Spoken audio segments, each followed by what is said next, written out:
Welcome to the Unicorn Whisperer, learning from talent acquisition leaders who have built billion-dollar teams. Each episode, we sit down with the architects of high-growth hiring teams, these leaders behind unicorn companies, to hear their stories, strategies, and lessons learned. Today, we sit down with Darren Bush, one of the global talent acquisition leaders at Ericsson, to learn a little bit about how he got into talent acquisition, what he's focused on, and how you too can learn from his experience and become a unicorn talent acquisition leader. Welcome, Darren, to our inaugural podcast episode. Thanks so much for joining. No, Eric, honestly, it's a pleasure being here. It's a pleasure, obviously, speaking to you. If I could speak to you every day. So thanks very much for having me. Well, we start the podcast with the 30-second pitch. So in Unicorn, we have this interview prep template where anyone who is interviewing for a job, we challenge them to summarize their background in 30 seconds to a minute so that they, going into an interview, can be very crisp with their hooks, get a recruiter interested in diving in deeper to either a particular piece of experience or something that they're known for. And so we'll open with that, right? Tell me about yourself, as if it was the first question in an interview. Yeah, so this is how not to do it. So we will show this piece off. But so my name is Darren Bush. Currently, I'm at Ericsson. I've been there for 5 years at Ericsson, looking at the TA function. But I've got 20 years experience in recruitment, and I'm very curiosity driven. So I've been involved in a lot of products, building products, and then the last couple of years, I set up a podcast called TA Tech Unboxed, which is looking at TA tech tools because I have a fascination with I want to look under the bonnet and see what's out there. And then within Ericsson the last couple of years, I was driving transformation there. We put in some new tech and new tools, new processes in place. And we're going through right now, we're looking at insourcing our TA function, bringing that bring it in-house from removing from the RPOs. And on the side, I have a side projects. I always have to have a side project. And right now I'm working on the Open to Work toolkit, which is helping job seekers find free resources on how to find a job. I love it. One of the focuses of kind of this first segment is about you as the person, is getting into TA. And as far as LinkedIn shows me, you started early with Michael Page. So you got into TA early. I'm curious to know, what drew you to TA? How'd you get in? And what did you learn from starting within the agency? Yeah, so there aren't many people who do that, but I chose to come into the recruitment world. If you speak to obviously a lot of people, they didn't. I was actually in banking and finance before, and I was working. I wanted to be in banking, and then I was on the graduate program, and unfortunately the bank was making cuts really early on. I knew that redundancies would always be part of banking. I just didn't realize it would happen so quickly in my career. So I left and I joined Michael Page, and I liked the fact that, I think it coincided with Apprentice being on. I'll be honest, this is the Apprentice. So and I'd seen certain people had been working in recruitment, and they'd been they could take control of their career. Depending on how hard you work, you can be successful, and that's how I saw recruitment, and that's how I fell into Michael Page, and I really enjoyed working there for the financial services. So recruiting into financial services for 4 years in that space. Thoroughly enjoyed it. What was the most transferable skill from the finance world? What did you take from finance that was, I could immediately put this in action in Michael Page at the first recruiting role? Product knowledge straight away for me. So I studied it. I actually studied it. There was a degree called investment banking, and I studied it. So I knew about derivatives, I knew about fixed income, equities. So when a job description came in, I knew straight away kind of what that role would do, what that would entail. So I had a really good understanding. When I speak to the hiring managers, I got once they just give me a sort of 30 minute pitch, I understood it completely. Compared to some other people, that means that I was able to really early on identify good candidates for roles, so I could see what those candidates had or their experience and where they come from, because my colleagues and friends are the ones going in the banking sector. So that was one of the biggest things I learned, was the product knowledge. Yeah. That an understanding of the business is, throughout all the talent leaders that I talk to, one of the crucial aspects of moving up in your career. It's the recruiting world is a skill that requires mastery, but a complete secondary skill set is understanding the business of the folks that you serve, so that there's a synergy between the work that you do and the work that they do. And that's kind of top of funnel conversion rate post recruiter is where that benefit is shining mostly in my light. Yeah, 100% agree that you can only connect with the managers, we connect with senior leaders as well, if you know the business inside out. So I think it's great advice to anyone going into, even go to an industry you're really interested in as well. Yeah. I mean, I fell into to kind of telecoms a little bit, and but you go to an industry that you really enjoy. So that's where you have passion for. You understand the market. It becomes it becomes a bit of a not just a job, but it's like a bit of a hobby as well. You're doing on the side. So a lot of the folks that are kind of getting into recruiting start in the agency space, right? You obviously moved on from pure agency work. How did you do it? How did you break out, right? So Yeah, it's a great career for those who are yeah. interested in doing the agency world, but a large number of our member base is trying to get further into the leadership of TA piece and in an in-house role. So how did you move from the agency world to an in-house role? Yeah, so how about this space this is many years ago, when we were looking, there weren't as many in-house roles at the time. So I think we're at a new market where you're starting in 2025. There's a lot of in-house roles or a lot of in-house companies you can apply to, which wasn't the case back then. So I think going into that space. You can do agency and you can do in-house. There's two really good options. The way my model was I went tech first. So I went to all these platforms, these agencies and in-house companies have tools that they use, and I was interested in the tool side. So I kind of went around and became like a sort of a project manager, but understood recruitment and then came back sort of like a boomerang basically. So that's kind of how I did it. I don't think you as a consultant realize that there are multiple ways you can do multiple career paths you can do, and you can always still come back to the role. Once you've got a real good foundation of being a good recruiter, you can go off in different paths and still kind of come back to sort of more leadership roles because you're maybe a bit more rounded as well. You can see everything from a different angle. I think that kind of reinforces the business understanding portion, right? Like the recruiting skill set, once you've refined the sourcing, the interviewing, the conversion rates, and you've gotten that down, doing 4 or 5 years at an agency, you have to be a good producer. You have to you can't be an okay recruiter that long at an agency. So once you have that skill set, going out and finding other skills that are leadership adjacent to running a recruiting team is probably super helpful in terms of getting to where you are now, which is, kind of my next question. Like, how did you land this current role now? Like, what's the story? How'd you get in? How'd you interview for it? What did you do to get this particular role? Well, to land the first role at Ericsson, I actually got it through. I always got wind through a referral of that the role was coming out. There was a position. So someone who I'd worked with, so it was my network. Someone I worked with actually in Australia had taken a role at Ericsson and had told me that there's a role coming out that was perfect for me. And this one was Tier Tech Innovation. That was the actual job title. It wasn't working for a division. It was actually innovating the TA Tech within the TA space. And I had a call with the manager. I managed to get. I followed up the lead. I got a call with the line manager at the time, and it went cold for a couple of months. Nothing happened, and then she posted. And that day she posted the job advert. I didn't know she posted it, but I emailed her that day to say, by the way, you still looking? So I followed up, and she said, yep. I've literally just posted it now. It's live.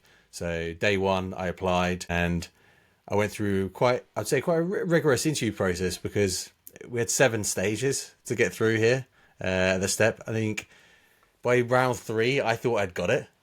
And I remember, and it was based in Reading, and I was relocating, and I was looking for like different places, and then by round 4, I had to sort of scale and take some time. But yeah, it was 7 rounds of interview, presentation. I think, and lots of people, meeting a lot of people, and then a presentation at the end, and then managed to secure the position, thankfully.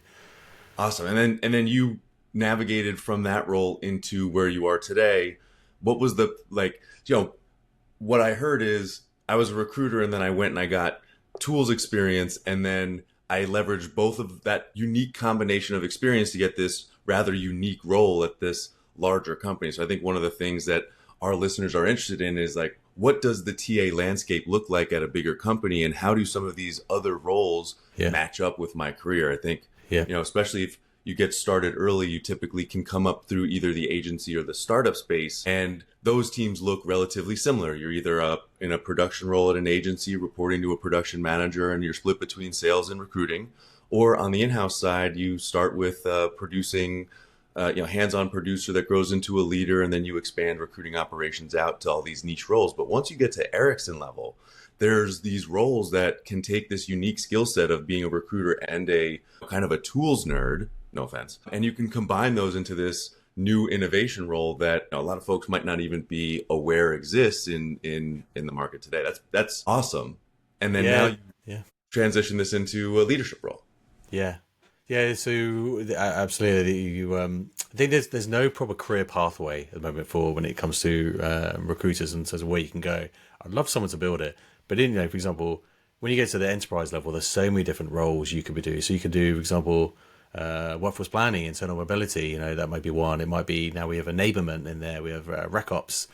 You've got delivery teams as well. Obviously, managing teams of delivering it. So there's multiple pathways you can go from there. And my role is for the last 2.5 years now. I've been leading one of the units. It's called Global Operations within Ericsson. I am the TA leader for that. So very much an operational role with the managers, working with them in terms of and the recruiters as well to ensure that obviously we're delivering and we're raising the bar in terms of who we hire. That's the path is always the most interesting. We always have the same focus, right? There's no degree in recruiting. There's no standard way to enter the business, and there's definitely not a straight line to getting to these leadership positions. So our goal is to kind of expose these different paths so that folks can get motivated to pursue their specific interests and not feel like they have to be narrowed into a production or a sourcing role or a rec ops role if there's these other things that exist. But it's a good transition into the next segment, right? Every podcast, we try to focus in on something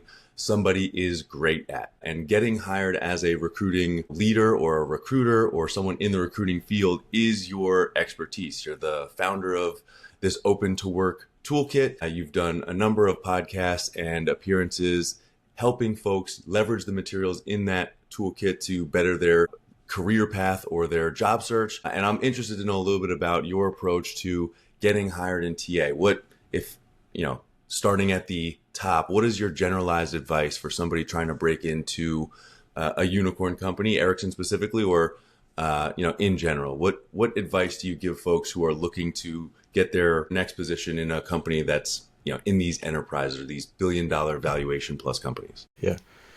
So and we talk about this in the Open to Work toolkit. It's very much like a funnel.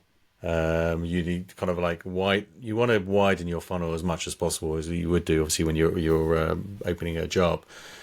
And to do so, I would say 50%. There's one path you can do. One, which is around job searching. Obviously, finding roles, finding companies you're interested in, applying to them. You can go down that route. You're now under a lot of competition, so bear that in mind. You're going to get which is a shame. You're not going to get much response, and potentially might be ghosted and so on. So but you have to go down that route. Register your interest as well on LinkedIn with those companies that you're interested in, you want to work for as well. That's one. The other piece is around network. I just said it here. I got referred. If I think about my last 3 positions were referrals, people coming to me and saying there's a position here available. And so you need to be communicating, networking with people in the sector, whether it be communities or groups.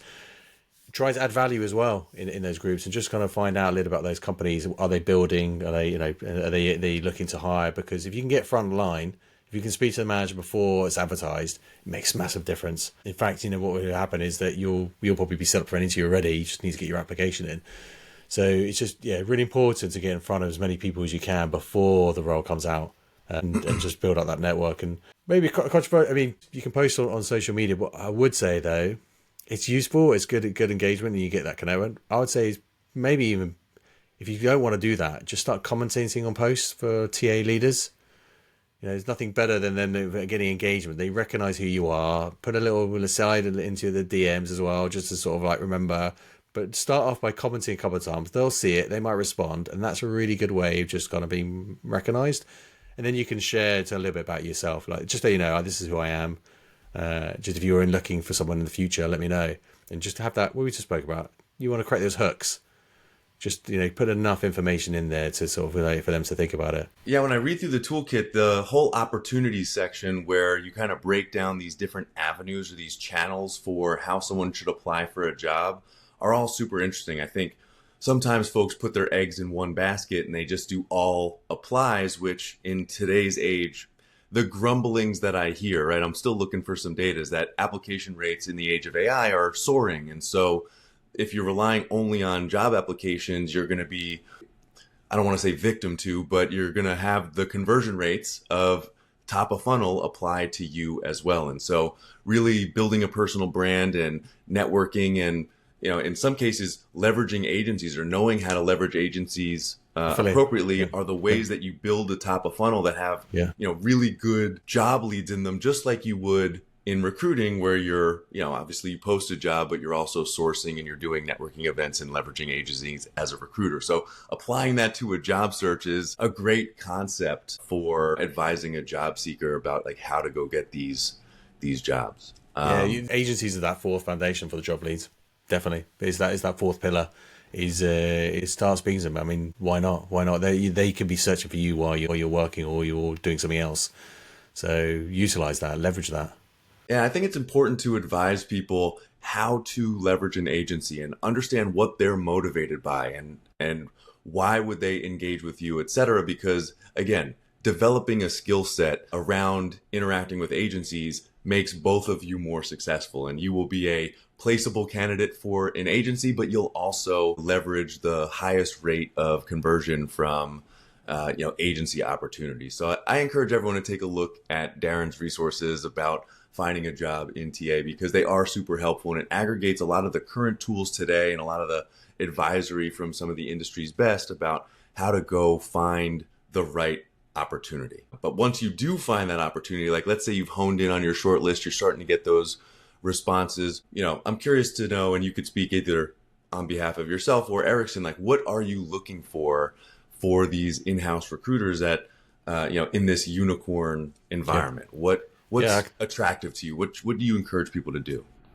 Yeah, let me answer I answer in two stages. So first one is just to use context, we're obviously insourcing our TA function. We've advertised. Kevin Blair, our head of TA, has been publishing and posting, and we've received a lot of interest, obviously, in the market, because we're changing in terms of the way we do TA. So that there's a lot of people who want to come and work here. So just to talk about, the ones who I'd say have been successful, obviously, are the ones who may have had previous relationships. I'm not saying that that's we've got pre-identified candidates at all, but I'd say in those examples, they will always have that advantage if they exist. When those jobs come out, we had a lot of DMs into a LinkedIn, and some of them are really good. Some of them I really appreciate some of the responses. And some of them, though, I would say is that you got to, if I'm receiving about 100 messages, don't give me work to do. As a job seeker, like, can you put me in touch with a manager? Can you say, I can't do that. What you're asking for is like, can you find the name of the recruiter that's working on this role? And like that, I've got like my inbox, and that is now more work to do it. Like, I appreciate you sort of sending that, but I think you just kind of, the ones who struck with you are the ones who've added value.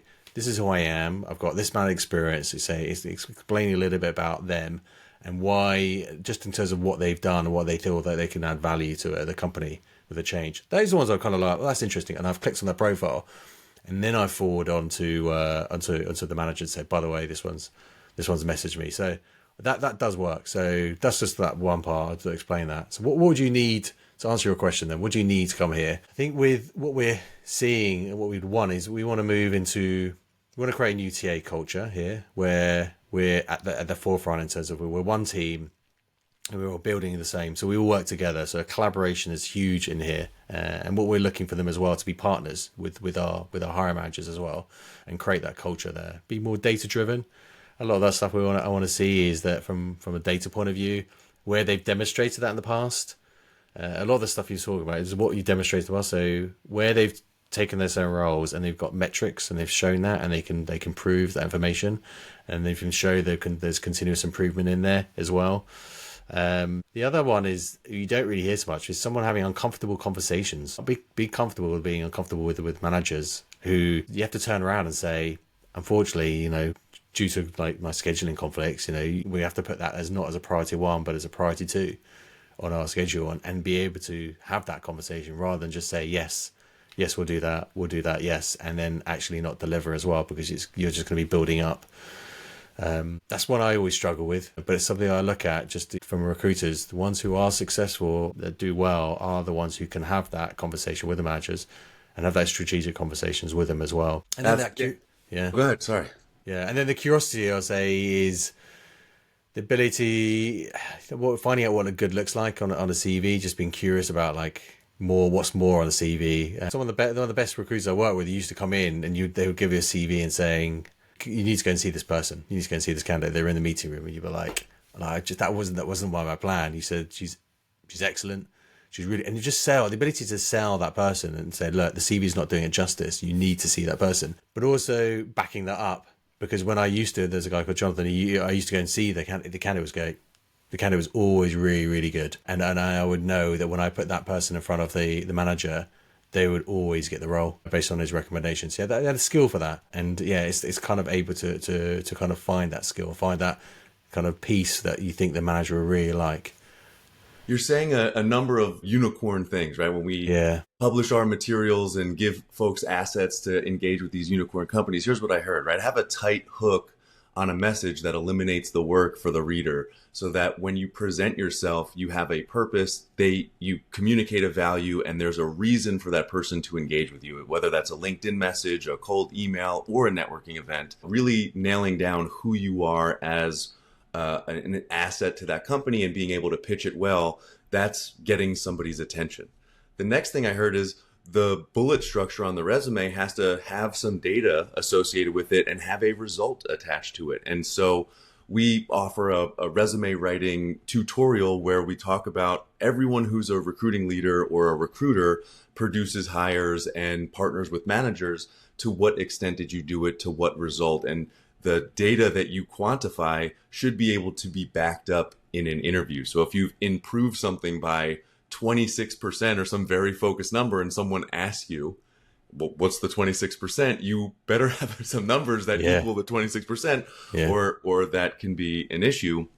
And then the third thing is make it easy for somebody else to pitch who you are, and give, when you're in an interview situation and you're doing well, have that person's ability to get other people interested be a very easy task. And so, those are the concepts that permeate through the different guests that we have on this podcast, or the different leaders that I talk to, is like, do all of these things to make it easy for that person trying to hire you to advocate for who you are. The competition is high, the volume of applications is increasing, and to stand out, being crisp about your messaging and your pitch is extremely important to nailing that first round interview.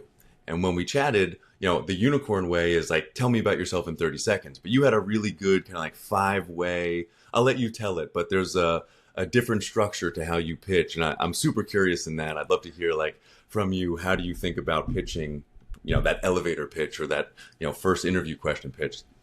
Yeah, we were just talking about this before, and I took this from Daniel Priestley, but it's around the same concepts. I hear quite a few people mention about mental models, mental frameworks that you could utilize when you're in these situations, when you go for an interview. Very much like the STAR framework, you would use obviously answering questions.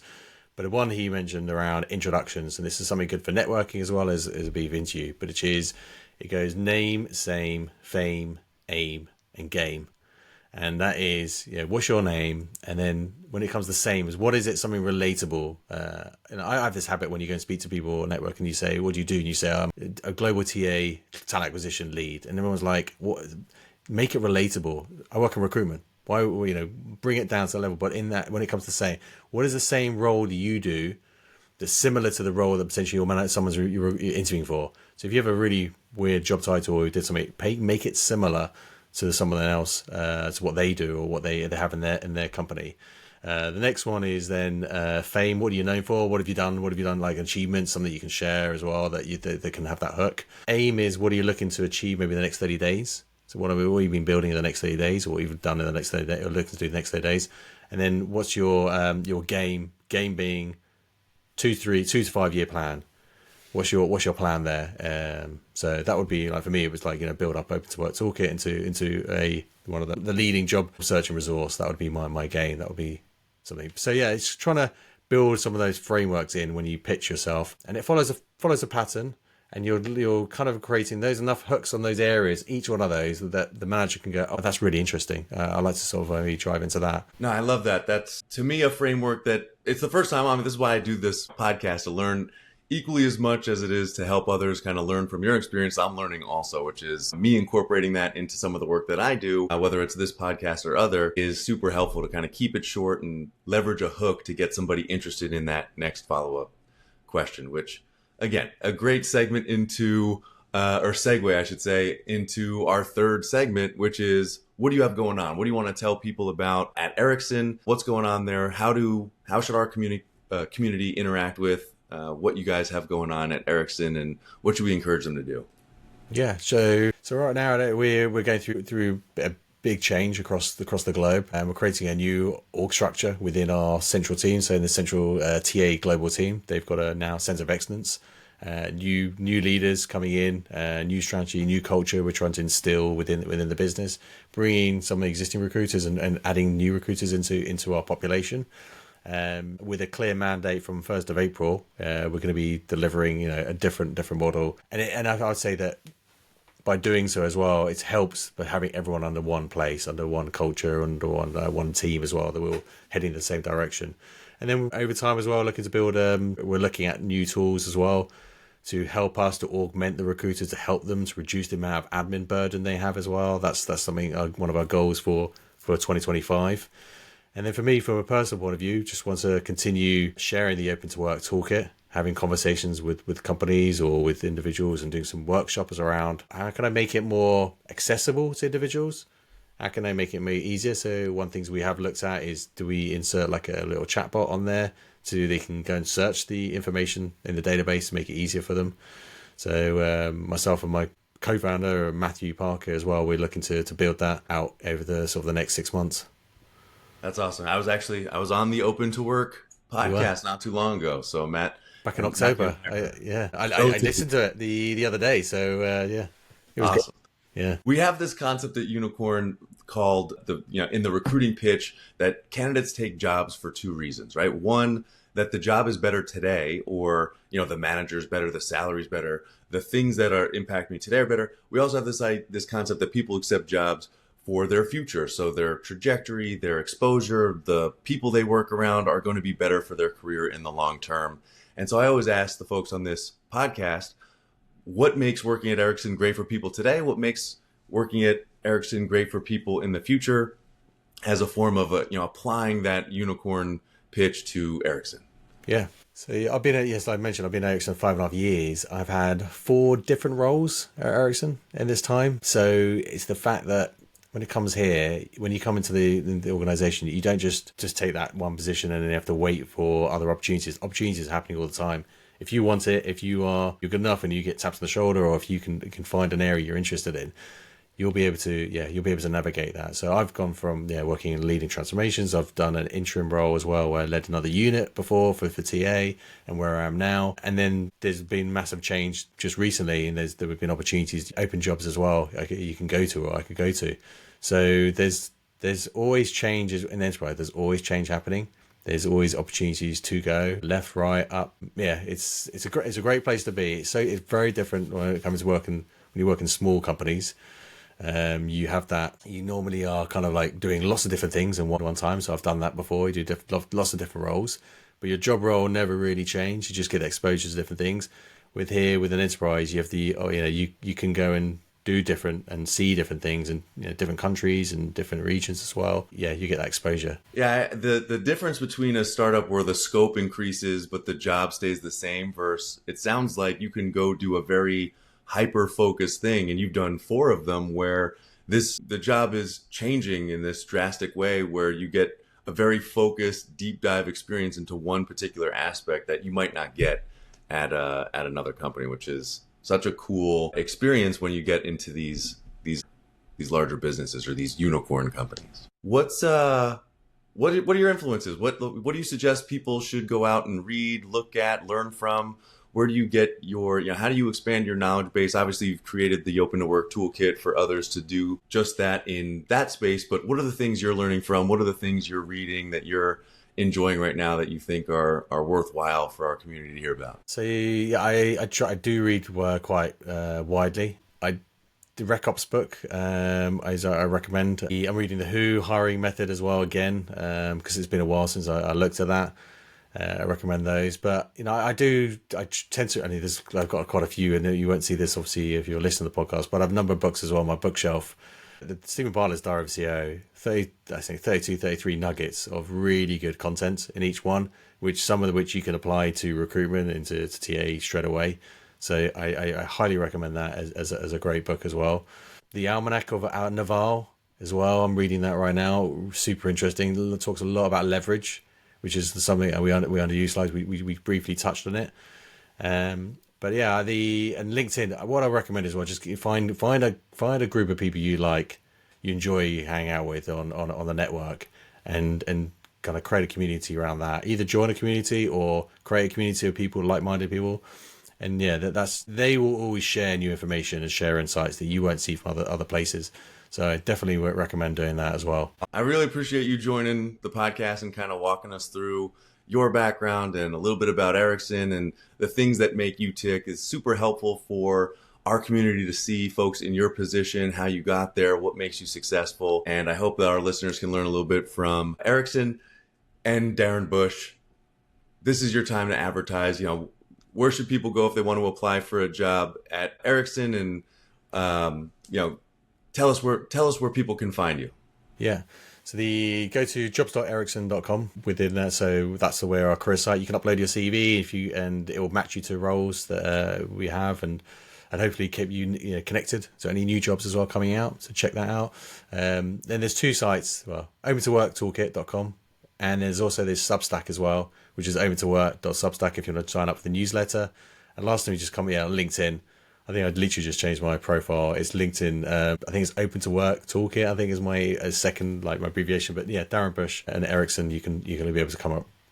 We'll put links to all of those in the description below. For anyone who is listening, go follow Darren on LinkedIn. Take a look at the Open to Work Toolkit. And if you're interested in working at Ericsson, click apply in one of the links below. As always, this is brought to you by Unicorn Talent, the free community for talent leaders to share resources, tools, and knowledge. We'll put a link to sign up to the community in the description below as well. And I'll look forward to seeing you on LinkedIn and following what you're doing. Thanks, Eric.